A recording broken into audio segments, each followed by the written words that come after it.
Body bags line the Shakahola forest in Kenya, the deceased having fallen victim to a cult that promised them salvation by way of starvation. They were understood to be members of the Good News International Church. Earlier in the month, police rescued more than a dozen emaciated followers of the cult who continued to refuse food. And over 100 remain missing, leading authorities to believe the death toll will grow. Imagine a quiet coastal town, Malindi, Kenya, where turquoise waves lap against golden shores and the air hums with the promise of faith. In 2003, a man named Paul Mackenzie, a former cab driver with a high school education and a fiery tongue, steps onto this stage. With a preacher's charisma, he founds the Good News International Church, a Pentecostal beacon on a sprawling compound.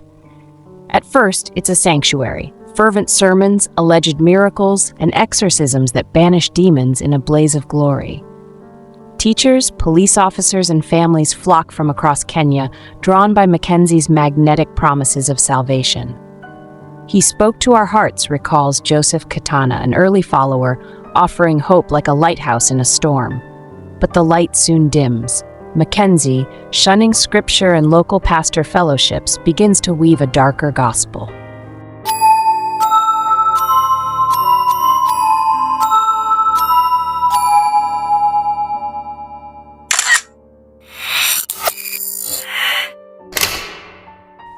Whispers of concern ripple through Malindi's faithful.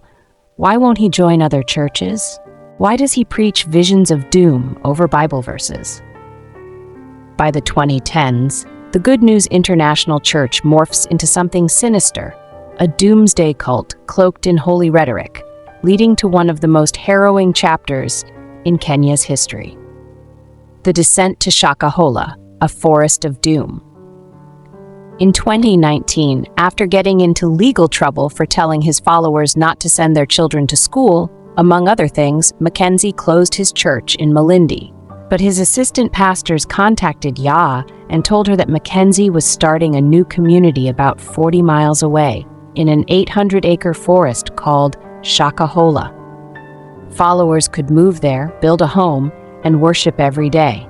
Many sold their possessions and donated the resulting money to the church. The Shakahola forest lies 40 miles inland from Malindi's sunlit coast. Here, Mackenzie, now a self-styled prophet, lead hundreds of followers, men, women, and children, into a deadly pact. He proclaimed the end of the world was nigh and urged them to meet Jesus through a chilling, staged starvation. First, the children, innocent and frail, were told to fast to death. Then the unmarried, the women, the men, and finally church leaders, all in a twisted hierarchy of sacrifice. The forest, once alive with birdsong, became a silent graveyard. In April 2023, a tip shatters the silence. Police storm Shakahola, their boots crunching through underbrush, and uncover a nightmare. Mass graves, shallow, haphazard, yield body after body. Over 436 souls, nearly half children, are exhumed over months, their remains telling gruesome tales. Starvation's slow grip, strangulation's cruel choke, suffocation and blunt force blows. A mother, gaunt and desperate, flees with her children, one of the few to escape. The Kenya Red Cross reports 600 more missing, lost in the forest's shadows. Gravedigger Shukran Karisa Manji, hands trembling as he digs, whispers, "I still see their faces at night. There are more out there, I know it." The world dubs it the Shakahola Massacre, a cult tragedy of staggering scale, searing Kenya's heart. Enter the courtroom, a stage of reckoning. Paul Mackenzie, his once commanding presence now caged, is arrested in 2023 alongside 29 loyalists. On February 6, 2024, the gavel falls. Charges of murdering 191 children, plus manslaughter, terrorism, child torture, and cruelty. Mackenzie, defiant, pleads not guilty, his eyes cold, as prosecutors unveil a case built on bones and broken lives. By January 17, 2024, a judge orders mental health checks for Mackenzie and 30 others, probing if they're fit to face trial. The process crawls, exhuming, autopsying, identifying, each step a grim puzzle. 95 suspects await charges, a net widening to snare all complicit. Kenya's Interior Cabinet Secretary, Kithure Kindiki, steps into the spotlight on January 31, 2024, branding the Good News International Church an organized criminal group in an official gazette. Mackenzie claims he shuttered the church in 2019, but whispers of control linger. Flashback to November 2023. He's already convicted of running an illegal film studio, a bizarre side act to his reign. The nation, 85% Christian, watches in horror, grappling with a faith betrayed. Zoom out to Kenya, a land of vibrant churches, where evangelical fervor has surged since the 1980s. The Good News International Church, unchecked by boards or oversight, thrived like a rogue empire, echoing American televangelists with unchecked power. Local pastor Thomas Kalla of Jesus Cares Ministry International warned of Mackenzie years ago, shunned for his odd ways. No scripture, no fellowship, just him, Kakala laments. Kindiki calls it a vile abuse of worship's freedom, but regulating faith sparks cries of state overreach. Survivors stumble from the forest, emaciated, eyes haunted. Families clutch photos of the missing, 600 still unaccounted for. By March 26, 2024, over 400 bodies are released for burial. The Kenya National Commission on Human Rights, led by Rosaline Oded, pleading for speed to ease grief. From Nairobi to Mombasa, followers hailed from everywhere, the pain a national wound.